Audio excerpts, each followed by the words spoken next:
नमस्कार, प्रभा साक्षी देख रहे हैं आप। आपके साथ मैं हूं अंकित सिंह। कार्यक्रम है समय चक्र और हमेशा की तरह इस कार्यक्रम में रहेंगे देश के जाने-माने ज्योतिष शास्त्र रोहिताश त्रिवेदी जी। सर बहुत नमस्कार स्वागत जी। है आपका। पहला सवाल यही करेंगे सर कि राष्ट्रपति चुनाव को लेकर देश में राजनीतिक हलचल तेज है। ज्योतिष जी। शास्त्र के मुताबिक क्या लगता है आपको?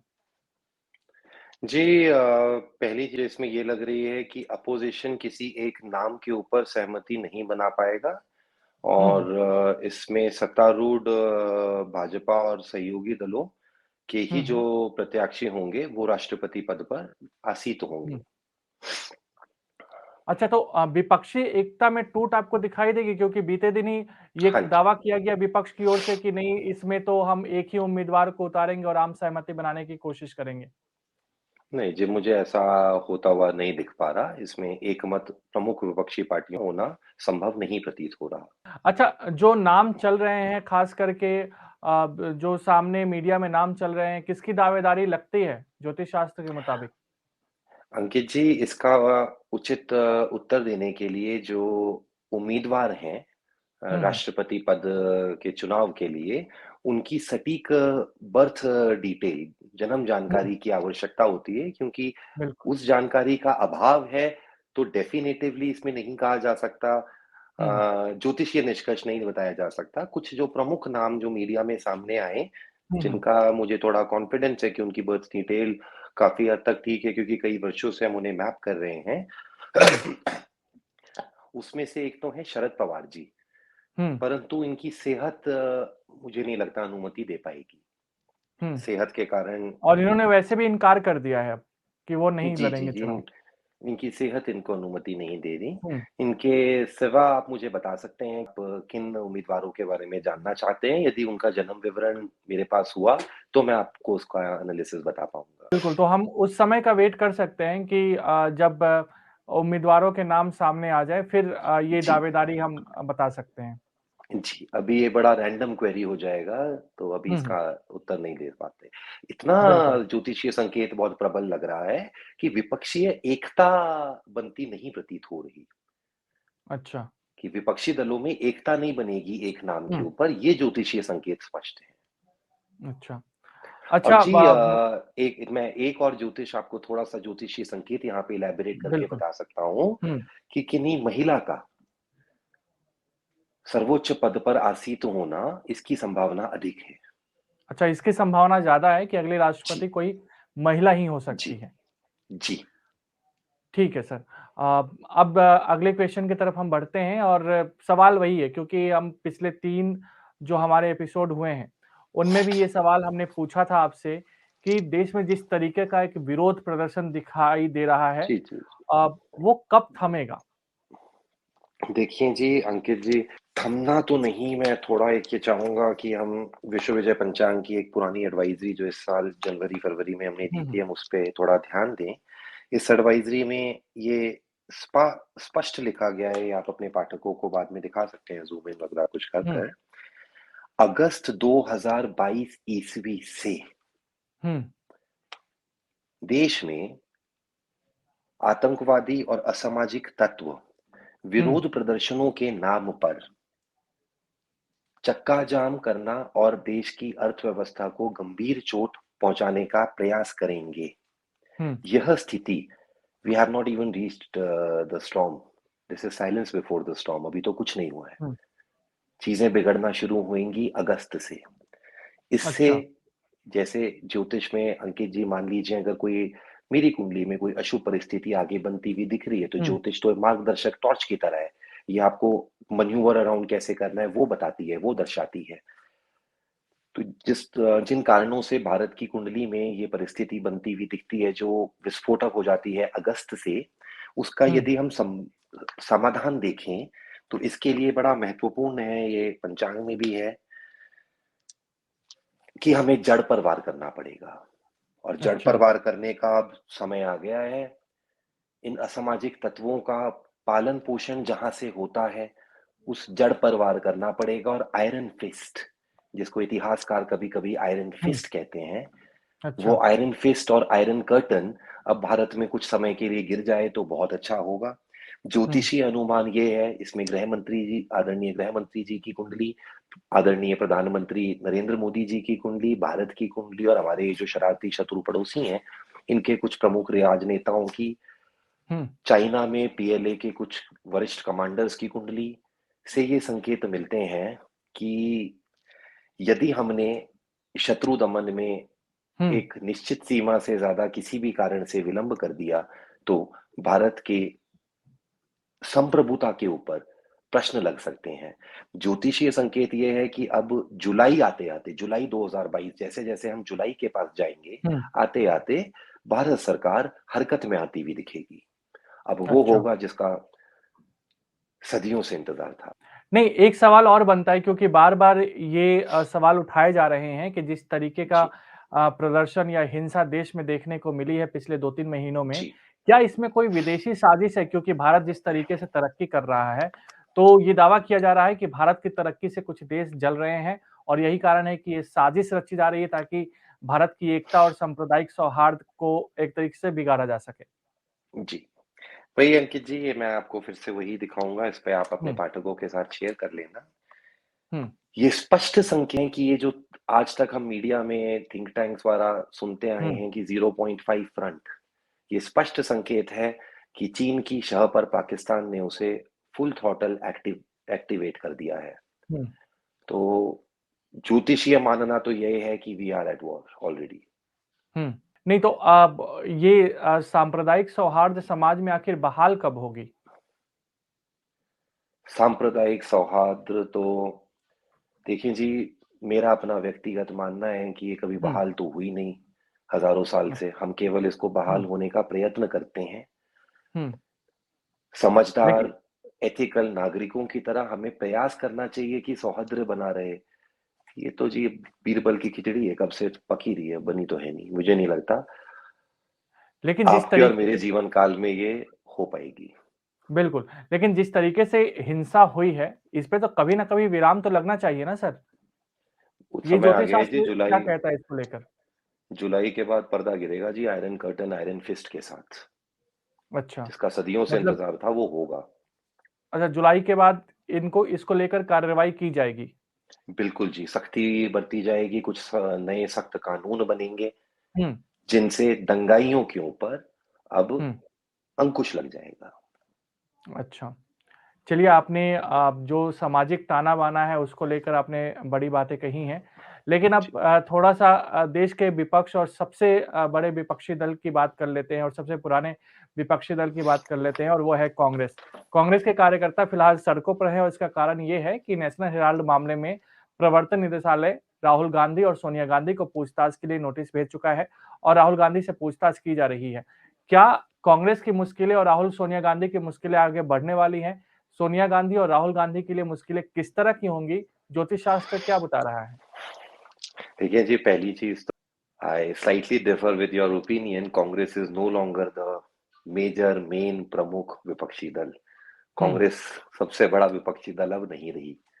हुँ, दूसरी चीज़ श्रीमान राहुल गांधी जी एवं श्रीमती सोनिया गांधी जी की कुंडली में इसके पश्चात कोई भी राजनीतिक उन्नति का योग इस जीवन में नहीं है।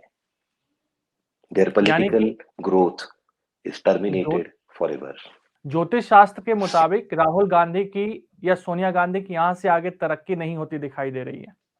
बिल्कुल भी नहीं होती, यहाँ से केवल पतन है, कारावास का योग भी बन सकता है, हुँ, राजनीतिक उन्नति नहीं है। कांग्रेस के में भी सोनिया गांधी और श्रीमान राहुल गांधी जी अपनी पकड़ कांग्रेस के ऊपर भी अब खोते हुँ। हुए दिखेंगे, जिसके फलस्वरूप कांग्रेस आई विघटन को प्राप्त होगी। नहीं लेकिन प्रियंका गांधी अगर सक्रिय होती हैं और ज़्यादा तो क्या कांग्रेस का भविष्य आगे अच्छा रह सकता है? क्या वो सक्रिय नहीं है? मेरे हिसाब से तो वो अक्टूबर में ही सक्रिय हो गई थी, इसीलिए तो हुँ, राहुल गांधी जी की दिक्कतें बढ़ गई हैं। अच्छा। कहानी घर-घर की है जी। 2 लोगों को ईडी ने पूछताछ के लिए बुलाया है। इन दोनों लोगों को यदि दोषी पाया गया तो कांग्रेस आई की हुँ, कमांड कहाँ जाती है, आप भी जानते हैं, मैं भी जानता हूँ। तो पाँचों उँगलियाँ घी में अब किसकी है वो तो हम सब देख रहे हैं। हुँ। चलिए, एक बार फिर से देश में सर कोरोना हुँ, महामारी में बढ़ोतरी देखी जा रही है, मामले लगातार बढ़ रहे हैं। एक समय मामले बिल्कुल कम हो चले थे, लेकिन अब बढ़ोतरी हो रही है। क्या चौथी लहर आ सकती है? अंकित जी, इसमें मैं आपकी अनुमति चाहूँगा थोड़े इलैबोरेट बिल्कुल, उत्तर बिल्कुल की। सर, अनुमति है। जी, जी, जी, जी। अंकित जी, 2018-19 में विश्वविजय पंचांग ने कहा था हुँ, सर्वप्रथम कि 2020 प्लीज़ टाइमलाइन्स को और शब्दों पे ध्यान दें। हम एक-एक शब्द हुँ, का चयन किसी कारण से करते हैं। 2018 में हमने कहा था कि मार्च 2020 से हुँ, 2027 तक रोग पीड़ा, महामारी एवं बीमारियों का भय निरंतर बना रहेगा। हुँ, अब इसको मैं थोड़ा इलैबोरेट कर रहा हूँ। देखिए जी, कोविड आया, म्यूटेंट्स आए, हुँ, वेरिएंट्स आए, सेकंड वेव आई, फिर मीडिया में कभी मंकी पॉक्स की चर्चाएँ होती हैं। आज हुँ, मैंने कोई न्यूज़ देखी थी, आई am not sure it may मैंने हुँ, आई थिंक किसी न्यूज़ चैनल का ही देखा है, जहाँ पे नॉर्थ कोरिया ने किसी और एपिडेमिक की रिपोर्ट करी है आज, hmm, outbreak of a new epidemic possibly in North Korea, some I am not sure about it. पर हर कुछ समय में कोई ना कोई किसी न किसी रोग की पीड़ा और भय बना हुआ है, ये 2027 तक निरंतर बना रहेगा। तीसरी चीज़ अंकित जी, हुँ, 2020 में गृह परिषद ने हमें समझाया प्यार से कि संभल हुँ, जाओ, लॉकडाउन में जाओ, सिंप्लिसिस्टिक लाइफ़स्टाइल में जाओ, कंज्यूमरिज़्म कम करो। हम लोगों ने उससे सीख नहीं ली, हम लॉकडाउन से बाहर आए, वापस से हम क्रोनी कंज्यूमरिज़्म की तरफ चले गए। सेकंड हुँ, वेव में 2021 में गृह परिषद ने डंडा हुँ, मारकर सिर्फ समझाया कि अब मान जाओ, हम हुँ, फिर भी नहीं माने। अब देखिए जी, we are staging a global economic mega recession. Hmm, the recession which is hitting us, it is I think bigger than 1930। हम जिस स्लो डाउन और रिसेशन में जा रहे हैं दुनिया, वो 1930 से भी बड़ा है। Economic activities will significantly slow hmm, down. Production will significantly slow down. Hmm, Garment exports, fashion, cosmetics, industrial meat cultivation will take significant hit. Leather hmm, industry will take a significant hit. गृह परिषद हमें दोबारा वही चीज समझा रही है कि बिल्कुल। सिंप्लिसिस्टिक लाइफस्टाइल में चले जाओ। मेरा केवल एक डर है कि जैसा हम बहुत समय से कहते आ रहे हैं कि हुँ, 2020 शुरुआत थी, 21 उसके बाद बढ़ा, 22 खतरनाक है, 23 सबसे खतरनाक है। यदि हम 22 में ना माने, तो 23 हुँ, में मानव जाति के साथ अनर्थ हो जाएगा। This might very well be our extinction as a species. आप बहुत बड़ी चेतावनी दे रहे हैं। जी, we might be bowing out as a species. चलिए, दिस तो might very well be the end. तो क्या मतलब आने वाले दिनों में भी कोरोना का अगर साधारण शब्दों में समझा जाए, तो आने वाले दिनों में भी किसी न किसी महामारी का खतरा है से 2027 तक? परेशानी बनती रहेगी जी, हुँ, जियोपॉलिटिक्स गरम होती रहेगी, युद्ध भय बना रहेगा, युद्ध अग्नि भड़केगी, and there is a possibility of significant kinetic exchanges which hmm, might change the way we live. It changes the way completely. हुँ। उपाय सर केवल एक है, we have to revert to simplistic lifestyle at once. There is no other way out. बिल्कुल, बिल्कुल। इन महामारियों से बचने के लिए हमें अपने जो जीवन है, उसको थोड़ा संयमित करना पड़ेगा। बदलना ये पड़ेगा। ये थोड़ा आप नहीं, काफ़ी कहना चाह ज़्यादा, रहे हैं। बहुत ज़्यादा। तत्काल प्रभाव बिल्कुल, से बहुत ज़्यादा। जी, बिल्कुल, बिल्कुल। चलिए अब अगले सवाल की तरफ हम बढ़ते हैं और सवाल यही है कि हाल में ही कई राज्यों में राज्यसभा के चुनाव संपन्न हुए हैं। जी, चर्चा सबसे ज़्यादा राजस्थान, हरियाणा, महाराष्ट्र और कर्नाटक की रही। लेकिन जी, महाराष्ट्र में 3 दलों की सरकार है, मिलकर वो काम कर रहे हैं। लेकिन वहाँ परिणाम जो आया राज्यसभा चुनाव का वो विपक्ष भाजपा के पक्ष में आया। क्या जी। महाराष्ट्र की राजनीति में कोई बड़ा परिवर्तन दिखाई दे रहा है? क्योंकि हाँ उद्धव जी। ठाकरे तो कहते हैं कि हम चुनौतियों के बावजूद हमने अपने कार्यकाल को अच्छे से चलाया है और 5 साल हम पूरा करेंगे। क्या कोई उठा-पटक महाराष्ट्र में दिखाई दे रही है ज्योतिष जी, शास्त्र के मुताबिक आने जी, वाले दिनों में? दिखाई दिखाई दे रही है। ज्योतिषीय संकेत हैं कि श्रीमान शरद हुँ, पवार जी एकाएक अपना राजनीतिक दृष्टिकोण खो देंगे या बदल देंगे। हुँ, श्रीमान देवेंद्र फडणवीस जी के जीवन में उन्नति के योग बनना आरंभ हो हुँ, जाएँगे। हुँ, निकट भविष्य में एनसीपी, एनडीए या भाजपा को एनडीए जॉइन कर या आउटसाइड सपोर्ट या इनडायरेक्ट सपोर्ट हुँ। स्पष्ट तौर से देती हुई दृश्य होगी। कांग्रेस उद्धव ठाकरे का अपनी क्या होगा पकड़। फिर? हाँ जी। उद्धव ठाकरे का? वही होगा जी, जो एक विफल राजनेता जो गलत कदम उठाता है, उनका होता है, हुँ, जैसे कि नवजोत सिंह सिद्धू जी। हुँ, राज ठाकरे जी का मुझे ज्योतिषीय हुँ, संकेत ये हैं कि राज ठाकरे जी का, ये 2 साल पहले भी हमने पंचांग में लिखा था कि शिवसेना का आशीर्वाद, शिव सैनिकों का आशीर्वाद हुँ, राज ठाकरे जी को मिलता हुआ प्रतीत होता है, उद्धव ठाकरे जी को नहीं। अच्छा। चलिए फिर महाराष्ट्र की तो हमने बात कर ली, लेकिन अब एक ऐसा टॉपिक है सर जिस पे सबकी निगाहें रहती है, क्योंकि हम सब जी। भीषण जो लू वाली गर्मी है, उससे जी, जी, जी। प्रभावित हैं इस समय और इससे राहत कब मिलेगी? और मानसून इस बार कैसा रहेगा? भाई साहब, ये एक बड़ा डिटेल्ड आर्टिकल है, हम हर साल कैरी करते हैं आगरा प्रवीण। मैं आपको हुँ, हुँ, इसमें कुछ प्रमुख डेट्स हैं, वो हुँ, मैं आपको दिखा दूँगा, आप शेयर कर सकते हैं। हुँ, मैं आपको ये पढ़ के बता देता हूँ, आप हुँ, इसको देख लीजिए।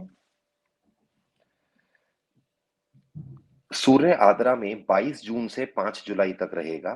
इस अवधि में राहु केतु चंडा नाड़ी में, मंगल पवन शुक्र प्रचंड व पवन नाड़ी में रहेंगे। बुध पवन दहन नाड़ी में रहेगा। प्रबल वायु वेग रहेगा तथा गर्मी पड़ेगी। बादल चाल होगी परंतु वर्षा नहीं होगी। 6 से 19 जुलाई 6 से 19 जुलाई तक सूर्य पुनर्वसु में रहेगा। इस कालखंड में भी वायु वेग रहेगा, बादल चाल रहेगी। कुछ स्थानों हुँ, पर बूंदाबांदी, अल्प वर्षा की संभावना रहेगी।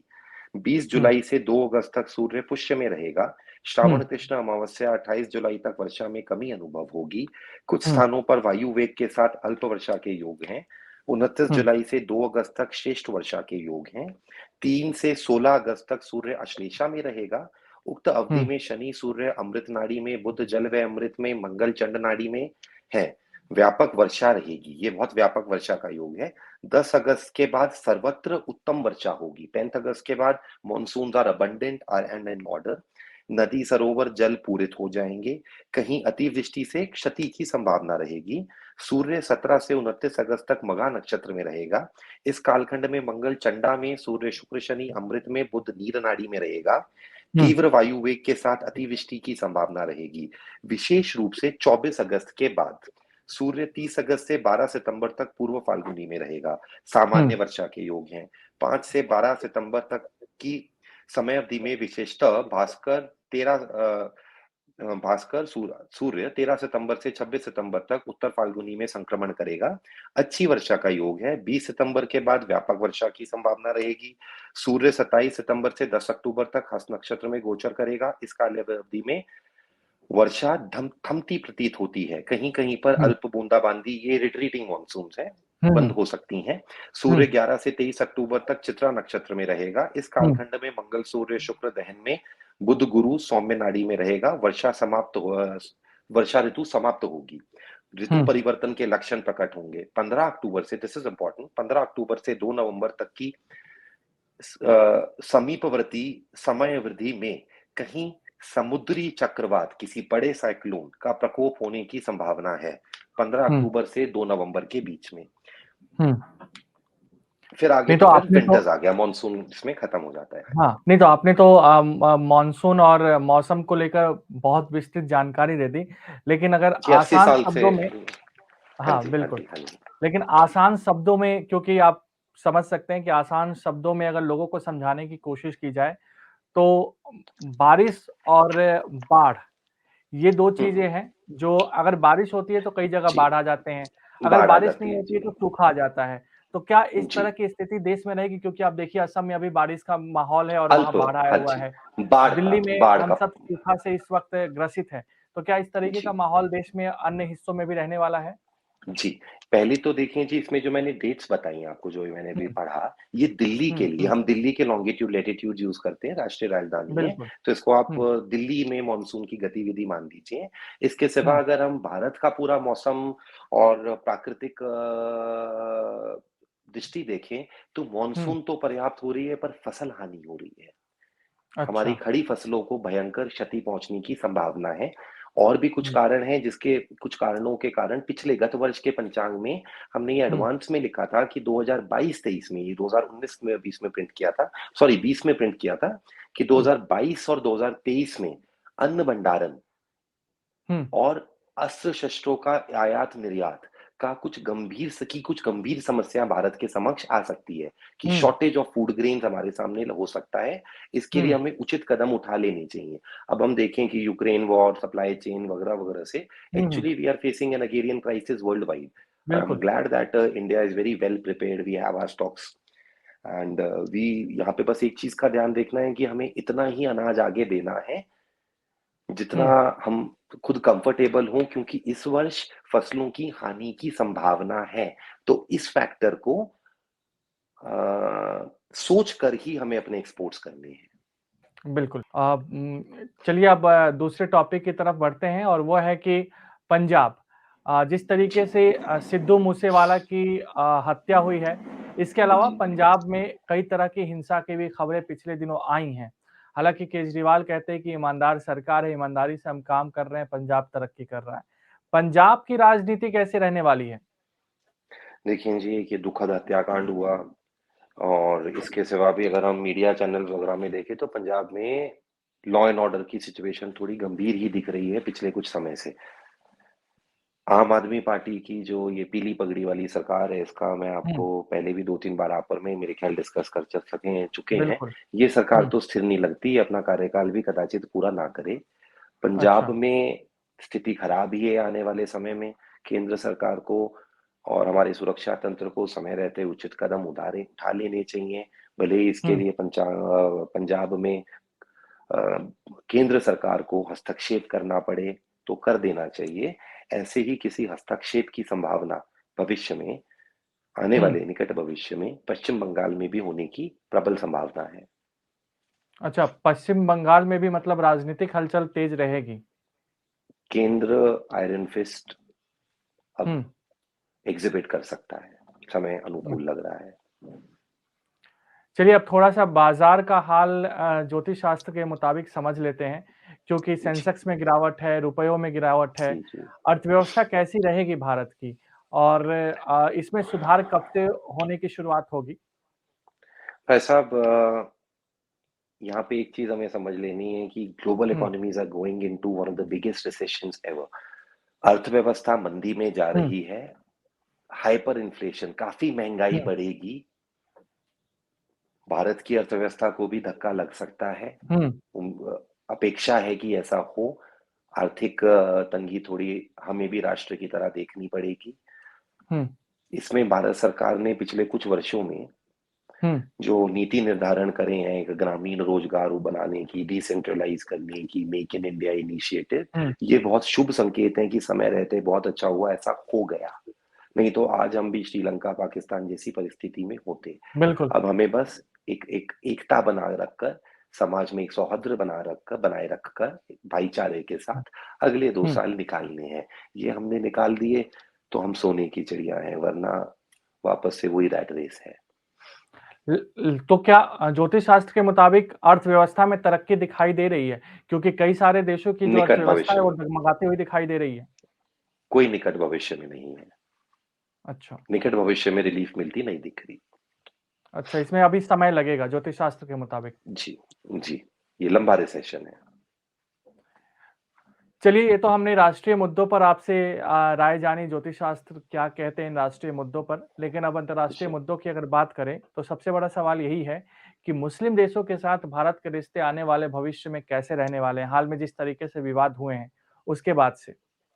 4 मुस्लिम राष्ट्रों को छोड़कर, मैं हुँ, कैटेगोरिकली गिनती से बता रहा हूँ 4, जिसमें हुँ, से 1 पाकिस्तान है। 3 और हैं जिनका नाम एक भारत के ज़िम्मेदार नागरिक होने की वजह से मैं लेना हुँ, नहीं चाहूँगा, क्योंकि काफ़ी इंटेंस डिप्लोमैटिक रिलेशन अभी हमारे बहुत सारे इस्लामिक हुँ, नेशंस के साथ चल रहे हैं। हुँ, पर 3 ऐसे राष्ट्र हैं, छोटे-छोटे क्षेत्रफल वाले, जहाँ पे हमें बहुत सोच समझ के चलना है और हमें ज़्यादा विश्वास नहीं करना, विश्वासघात होगा। बाकी जो अन्य राष्ट्र हैं, हुँ, उनके साथ हमारे संबंध बहुत अच्छे रहेंगे, आगे चल के बड़े होते रहेंगे, बहुत बढ़िया होते रहेंगे। हुँ, इसमें से सऊदी भी एक ऐसा राष्ट्र है जिसके साथ सऊदी और भारत के रिश्ते आने वाले समय में बहुत अच्छे रहेंगे। कुछ पाकिस्तान के साथ 3 और ऐसे राष्ट्र हैं जिनके हुँ, साथ हमें सावधानी बरतनी है, वो विश्वासघात कर सकते हैं। मैं नाम नहीं लेना चाहूँगा, वो राष्ट्र हित में भी नहीं होगा और मर्यादा का भी उल्लंघन होगा। बिल्कुल। तो कहीं न कहीं जो आप संकेत दे रहे हैं कि कुछ राष्ट्रों से भारत को सावधान रहने की आवश्यकता है। लेकिन चीन और अमेरिका का तनाव किस ओर बढ़ता दिखाई दे रहा है और क्या इससे युद्ध भारत को फ़ायदा होगा? युद्ध चीन और अमेरिका युद्ध की ओर बढ़ रहे हैं, भारत को फ़ायदा होगा। अच्छा, किस तरह का फ़ायदा? टाइमलाइन्स के चाइना गिरा तो भारत का फ़ायदा होगा, सीसीपी चाइना गिरेगा तो पाकिस्तान को स्पॉन्सर करने वाला कोई नहीं होगा, कॉन्फ्लिक्टिंग हुँ, इंटरेस्ट हैं इंडिया और चाइना के। थोड़ा-सा अगर हम मैप पर नज़र डालें तो India and China are conflicting and are at um, war since 1948। China ने तो 1948 में ही अतिक्रमण करना आरंभ कर दिया था। सीसीपी हुँ, चाइना यदि नष्ट होता है तो मानवता का फ़ायदा होगा। सीसीपी चाइना यदि नष्ट होता है तो तिब्बत का हुँ, फ़ायदा होगा, मंगोलिया का फ़ायदा होगा, इंडोनेशिया का फ़ायदा होगा, बिल्कुल। वियतनाम का फ़ायदा होगा, भारत का होगा, समूचे विश्व का फ़ायदा होगा। चाइना से ही जुड़ा एक सवाल ये भी है कि ताइवान पर जी, क्या चीन हमला करने वाला है? लगातार ये मीडिया में खबरें आ रही हैं कि चीन कभी भी ताइवान पे हमला कर सकता है। स्थिति कुछ ऐसी है कि ताइवान उससे ऊपर जापान मेरे ख्याल नाटो समिट भी अटेंड कर रहा है इस साल। Um, then South China Sea and um, Indonesia के साथ हमारी कुछ डिफेंस डील्स हो रही हैं। हुँ, फिर Bay of Bengal, Indian Ocean, Arunachal से लेकर लद्दाख तक हम, वखान में अब तालिबान, फिर रूसी साम्राज्य या रूसी इन्फ्लुएंस रशियन इन्फ्लुएंस शुरू हो जाता है। चीन को घेर लिया गया है। अच्छा। अब चीन को कहा जा रहा है कि हिम्मत है तो ताइवान में वो करो जो रशिया ने यूक्रेन में किया। अब देखते हैं कि चीन क्या करता है। Also, astrologically, it appears that China has been offered a bait. Whether China takes it or not will hmm, decide how soon or how violently CCP collapses in China. The collapse is imminent. In national interest, why should we give more information to PLA think tanks? Let them keep guessing. Let them use their intelligence to decode what is good for them. As per me, they are blundering. Let them blunder more. LAC पर भी निर्माण की खबरें आ रही हैं, चीन वहाँ पे निर्माण कर जी, रहा है। अब जी। भारत के लिए कितनी चिंता की बात है और क्या आने वाले दिनों में भारत और चीन के रिश्तों में और टकराव देखने को मिलेगी? 1962, 1962, 1967 रिपीट हो सकता है ये। मैं हुँ, इतना ही कहना चाहूँगा, डिटेल में कहना राष्ट्रहित में नहीं होगा, हमें सतर्क हुँ। रहना चाहिए। चीन इस तरीके की निर्माण गतिविधि में लगातार शामिल होता रहेगा एलएसी पर। सीमित युद्ध हो सकता है भारत-चीन का। अच्छा। तो चलिए ये सब आपने ज्योतिष शास्त्र के मुताबिक बताया है और उम्मीद करते हैं कि जो जानकारी आप देते हैं, वह आने वाले दिनों में हमें दिखाई भी दे। और आज के जी, लिए इतना ही। आप हमसे जुड़े, हमसे इतनी सारी बातें की, उसके लिए बहुत-बहुत धन्यवाद। तो ये था प्रभा साक्षी का खास कार्यक्रम समय चक्र। आपको ये कैसा लगा? हमें कमेंट बॉक्स में ज़रूर बताइएगा। फिलहाल आज के लिए दीजिए इजाज़त। फिर आपसे मुलाकात होगी नए एपिसोड के साथ। रखिए अपना ख़्याल और देखते रहिए प्रभासाक्षी.com। नमस्कार। अगर आप भी लेना चाहते हैं देश दुनिया की तमाम जानकारी तो आज ही सब्सक्राइब करें हमारे चैनल को। साथ ही नीचे दिए बेल आइकन को जरूर दबाएं ताकि हर अपडेट आप तक पहुंच सके।